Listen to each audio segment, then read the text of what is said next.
నమస్కారం ఘంటారావానికి స్వాగతం. ముందుగా ప్రధాన అంశాలు. దసరాల దహనం కేసులో మదనపల్లె పూర్వ RDO Murali arrest. Supreme court bail రద్దు చేయడంతో పోలీసుల చర్యలు.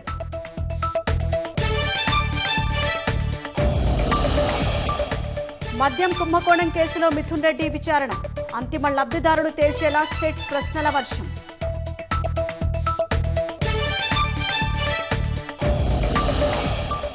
వైసీపీ అక్రమార్కులపై చర్యల్లో జాప్యమెందుకు? అసెంబ్లీ వేదికగా ప్రశ్నించిన టీడీపీ ఎమ్మెల్యేలు.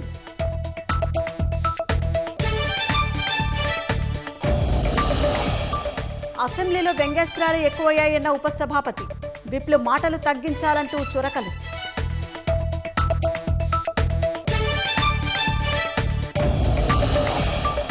తిరుపతిలో మద్యమత్తుల యువకుల వీరంగం. మహిళల పట్ల అసభ్యకరంగా ప్రవర్తించిన 3 అరెస్ట్.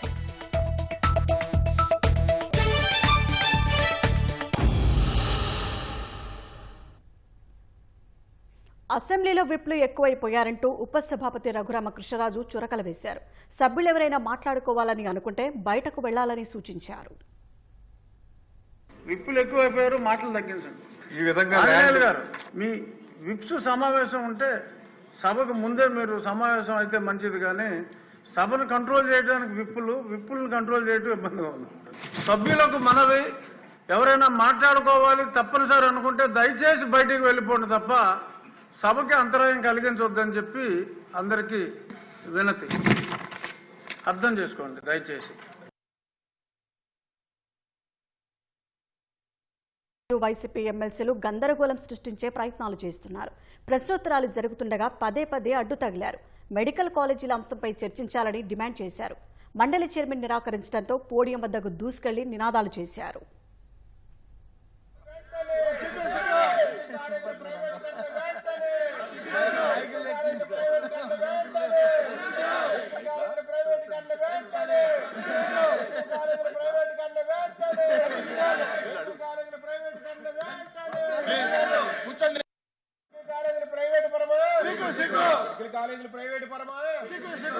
దయచేసి కూర్చోవాలి, సభ జరగాలి. మీ వాయిదా తీర్మానం తిరస్కరించాం.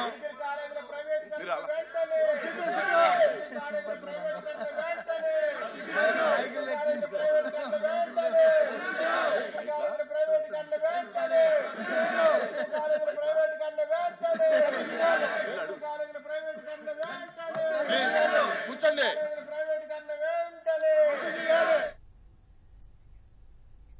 లిక్కర్ స్కామ్ కేసులో వైసీపీ ఎంపీ మిథున్ రెడ్డిని సిట్ కస్టడీ కొనసాగుతోంది. మద్యం ముడుపుల వ్యవహారంలో అంతిమ లబ్ధిదారును తేల్చేలా అధికారులు కూపీలాగుతున్నారు. ఇక మరింత సమాచారం మా ప్రతినిధి జయప్రకాష్ ప్రత్యక్ష ప్రసారం ద్వారా అందిస్తారు.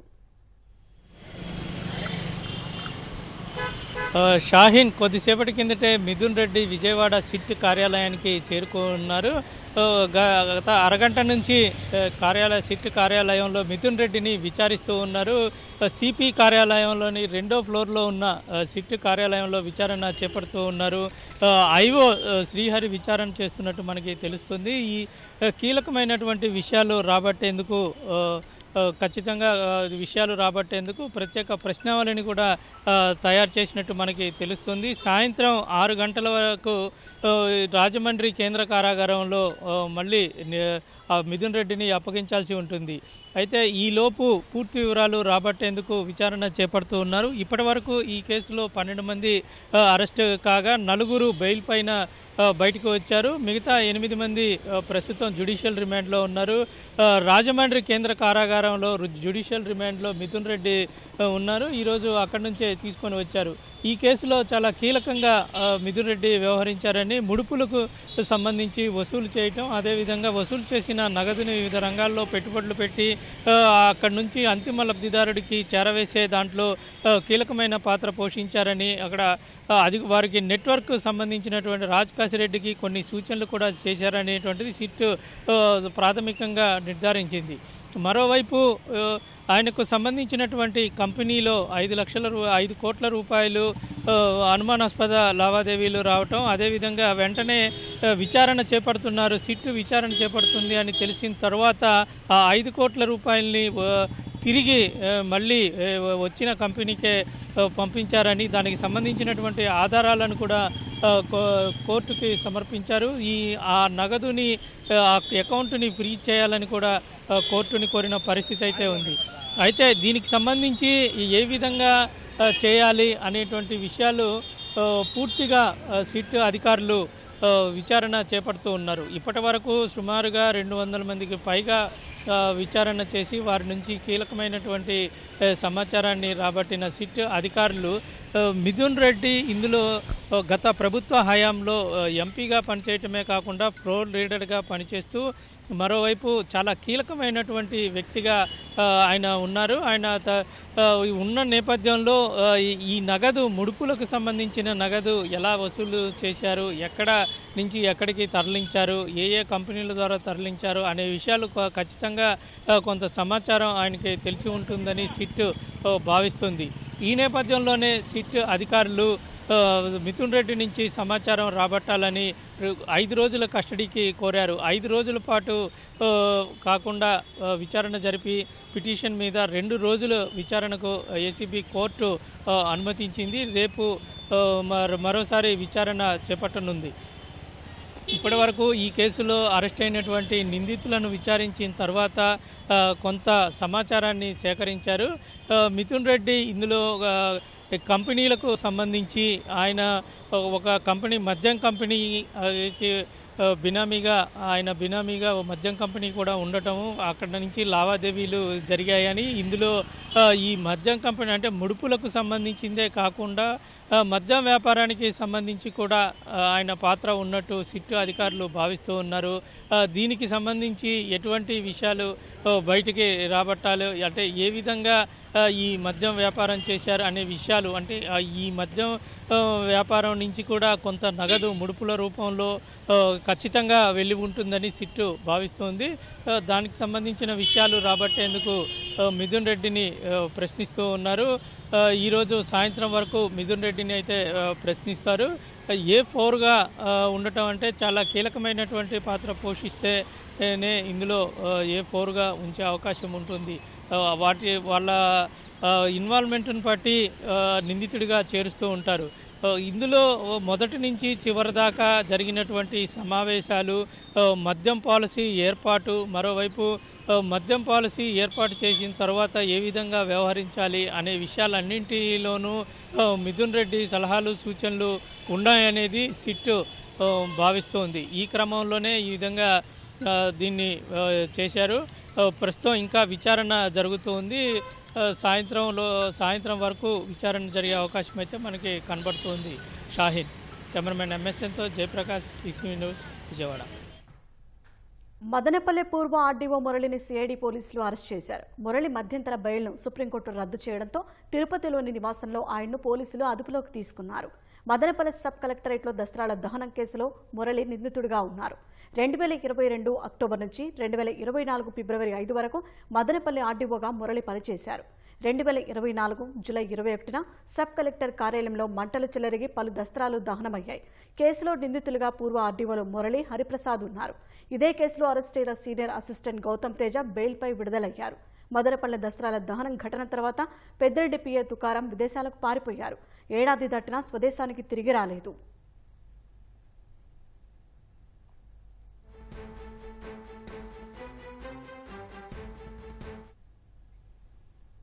తిరుపతిలో మద్యమత్తులో యువకులు వీరంగం సృష్టించారు. లీలామహల్ కూడలి సమీపంలోని అమెరికన్ బార్ వద్ద అల్లరి ముక్కలు వెకిలి చేష్టలు చేశారు. రోడ్డుపై వెళ్తున్న తల్లి కుమార్తె పట్ల 6 యువకులు అసభ్యకరంగా వ్యవహరించారు. వారిలో 3 పట్టుకుని స్థానికులు కొట్టి పోలీసులకు అప్పగించారు. వారిని పోలీసులు అదుపులోకి తీసుకుని పిఎస్కు తరలించారు. బార్లో యువకుల చేష్టలు సీసీ కెమెరాలో రికార్డయ్యాయి.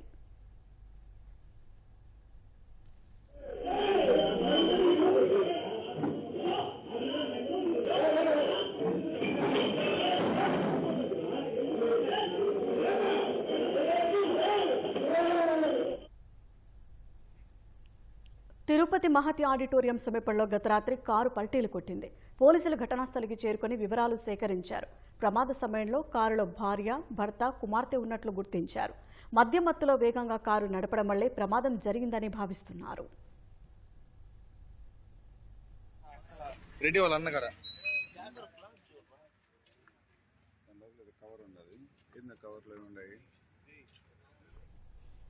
అన్నమయ్య జిల్లాలో విస్తారంగా కురుస్తున్న వర్షాలకు వాగులు వంకలు ఉప్పొంగి ప్రవహిస్తున్నాయి. ఇన్నాళ్లు నీటి జాడలేక ఒట్టిపోయిన చెరువులు, నదులు జలకలను సంతరించుకున్నాయి. జిల్లాలోని మాండవ్య, బహుదా, పించా, చెయ్యేరు నదులు ఉధృతంగా మారాయి. పలు చోట్ల చెరువుల నుండి అలుగులు పారడంతో రహదారులు దెబ్బతిన్నాయి. వాహనాల రాకపోకలు నిలిచిపోయాయి. అయితే ఎలాంటి పంట నష్టము లేదని అధికారులు తెలిపారు. పించా, జరికొన ప్రాజెక్టులు నిండటంతో గేట్లు ఎత్తి దిగువకు నీటిని విడుదల చేస్తున్నారు. గాలివీడు మండలంలో కుషావతి వంక పొంగింది.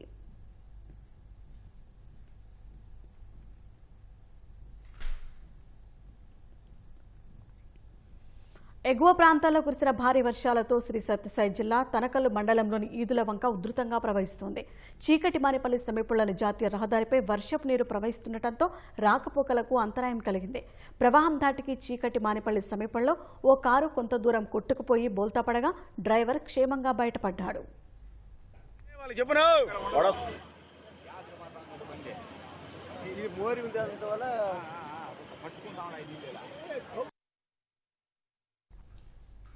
ఏలూరు జిల్లా మండవల్లి శివారు తరుగుమూలలో ఇంటి కోసం ఎదురు చూస్తున్న లబ్ధిదారుల కళ 19 ఏళ్ల తర్వాత నెరవేరింది. 2006లో అప్పటి కాంగ్రెస్ ప్రభుత్వం 4.20 ఎకరాల్లో 110 మంది అర్హులకు ఇళ్ల స్థలాలను కేటాయించింది. కానీ కేవలం 20 మందికి మాత్రమే పట్టాలు పంపిణీ చేసింది. మిగిలిన లబ్ధిదారుల పట్టాల కోసం సీఎంఓ, కలెక్టర్, ఆర్డీఓ, తహసీల్దారు కార్యాలయాలకు మంత్రులు, ఎంపీలు, ఎమ్మెల్యేలకు అనేక సార్లు మొరపెట్టుకున్నారు.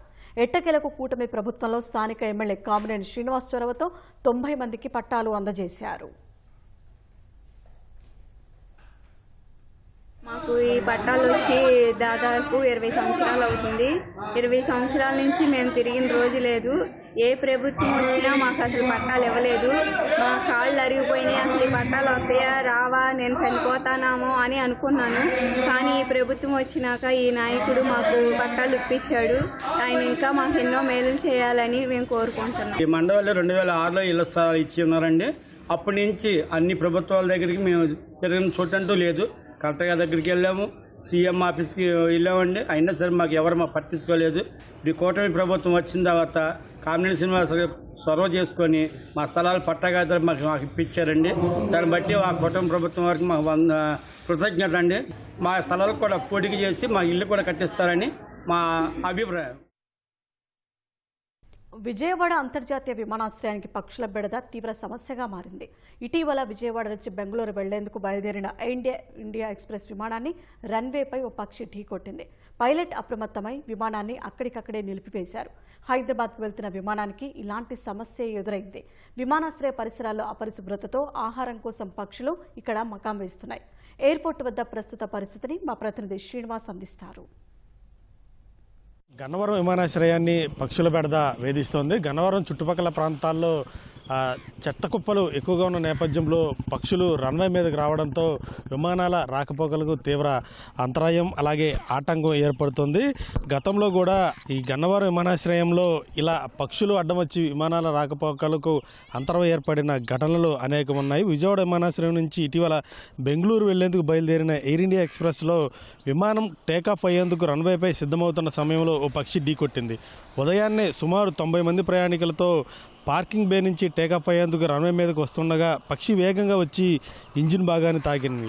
పైలట్ అప్రమత్తమై విమానాన్ని అక్కడే నిలిపివేశారు. ఇంజిన్ భాగం దెబ్బతినడంతో ఆ సర్వీసును రద్దు చేయడం జరిగింది. ఈ నేపథ్యంలో ఆ విమాన ప్రయాణికులను అత్యవసరంగా ఇతర విమానాల్లో వారి స్వస్థలాలకు తరలించడం జరిగింది. ప్రధానంగా విమానాశ్రయం చుట్టుపక్కల హోటల్లోని ఆహార పదార్థాలు, కోళ్లు, మేకల మాంసం వ్యర్థాలు సైతం తెచ్చి విమానాశ్రయం చుట్టుపక్కల పడేస్తున్నారు. పక్షులు, కుక్కలు, పందులు ఆవాసంగా ఉన్న ఈ ప్రాంతం ప్రధానంగా మృక్కుపలంగా మారడంతో ఈ అన్నీ కూడా పక్షులు రన్వే మీదకి వచ్చి విమానాల రాకపోకలు తీవ్ర ఆటంకం పరుస్తున్న నేపథ్యంలో విమానాశ్రయ అధికారులు కూడా ఈ పక్షుల రాకపోకలకు సంబంధించి కూడా కొంత చర్యలు చేపట్టాల్సిన అవసరం ఉంది. ప్రధానంగా విమానాశ్రయం చుట్టుపక్కల హోటళ్లు, మాంసం దుకాణాలు తొలగించాలి. అలాగే గ్రామాల్లో, ఎందుకంటే విమానాశ్రయం చుట్టుపక్కల ఉన్న గ్రామాల్లో పారిశుధ్య నిర్వహణ కొంత మెరుగుపరిస్తే ఈ పక్షుల రాకపోకలు అనేవి కొంత తగ్గే అవకాశం ఉందంటూ కూడా అధికారులు అయితే చెప్పడం జరుగుతుంది. ప్రధానంగా ఈ గన్నవరం గన్నవరం విమానాశ్రయాన్ని డెవలప్ చేసే క్రమంలో ఈ విమానాల రాకపోకలకు అంతరాయం లేకుండా చూడాల్సిన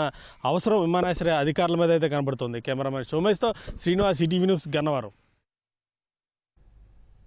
భారీ వర్షాలకు నగరాలు, పట్టణాల్లోని లోతట్టు ప్రాంతాలు జలమయం కావడం సహజం. కానీ గుంటూరులో చిన్నపాటి వానకే వరద నీరు నగరాన్ని ముంచెత్తుతోంది. లోతట్టు ప్రాంతాలు, శివారు కాలనీలతో పాటు ప్రధాన కూడళ్లన్నీ చెరువులుగా మారుతున్నాయి. ఇక కుండపోత కురిస్తే 2-3 రోజులు వరద నీరు కాలనీల్లోనే తిష్టవేస్తోన్న దుస్థితి. అస్తవ్యస్త డ్రైనేజీ వ్యవస్థే ఇందుకు కారణమని గుంటూరు వాసులు అంటున్నారు. ఆక్రమణలు తొలగించి డ్రైన్లను విస్తరిస్తేనే వరద ముంపు నుంచి ఉపశమనం కలుగుతుందంటున్నారు.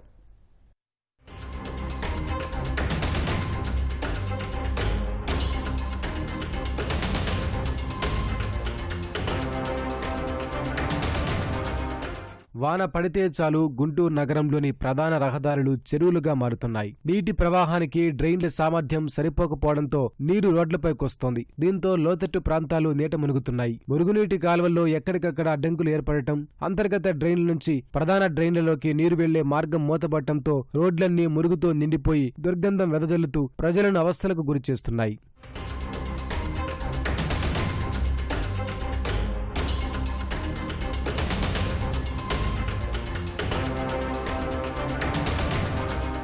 గుంటూరు నగరం ఏటికేడు విస్తరిస్తున్నా అందుకనుగుణంగా మురుగునీటి పారుదల వ్యవస్థ అభివృద్ధిపై అధికారులు దృష్టి సారించలేదు. ఫలితంగా చిన్నపాటి వర్షానికే ప్రజలు ఇబ్బంది పడుతున్నారు. భవిష్యత్ అవసరాలకు అనుగుణంగా డ్రైన్లు నిర్మాణం చేపట్టకపోవడం వల్ల ఈ దుస్థితి ఏర్పడింది.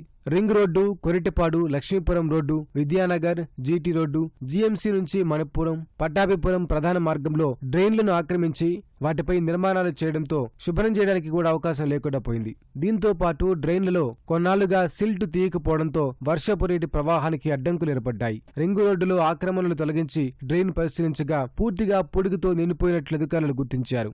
డ్రైన్ మీద ఆక్రమణలు కానీ జీఎంసీ వాళ్ళు సరిగ్గా పట్టించుకోకపోవడం వల్ల ప్రతి ఒక్క పౌరుడు కూడా ఇబ్బంది పడుతున్నాడు. డ్రైన్లు ఎక్స్టెన్షన్ చేయకపోతే సార్ అది ఇప్పుడు ఉన్న చిన్నపాటి వరదకు కూడా ఈ ఇళ్లలోకి నీళ్లు వచ్చిపోయి ఇంట్లో ఉన్న నిత్యావసర సరుకులు కూడా పాడైపోయే పరిస్థితి మీరు ఆల్రెడీ చూసుంటారు.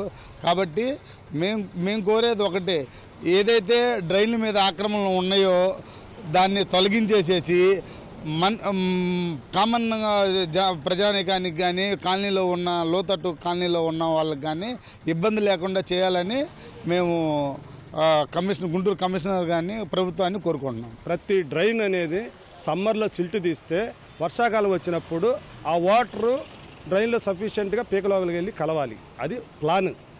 ఆ ప్లాన్ని ఈ సంవత్సరం సరిగా ఇంప్లిమెంట్ చేయకపోవటం మూలకంగా ఈ రోజున మా కాలనీలన్నీ మునిగిపోవటం జరుగుతూ ఉంది. చుట్టుకొండ దగ్గర మెయిన్ కల్వర్ట్ ఒకటి వేయాలి.